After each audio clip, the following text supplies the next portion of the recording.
Nak renovate rumah, tapi nak jimat. Buat apa susah hire ID? Ikut 5 tips ni. Jimat. Tips pertama, nak renovate rumah, senang je. Ikut cakap pakcik, makcik, kakak, adik, jiran pun boleh. Dia orang kan banyak experience.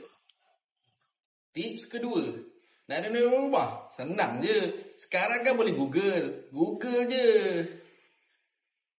Tips ketiga, nak renovate rumah, senang je. Nak design moden, tambah klasik sikit, bubur sikit industrial, tambah-tambah Bali sikit, senang je, jadi.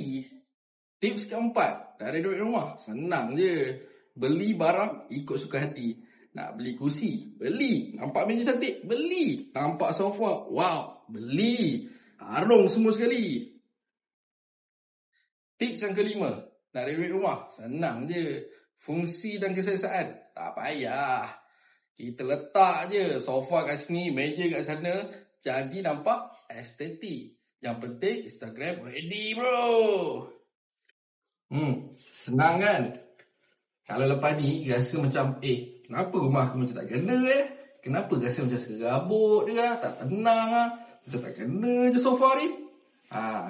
Baru time tu teringat, kalau aku hire ID macam mana? So, apa lagi? Fikirkan.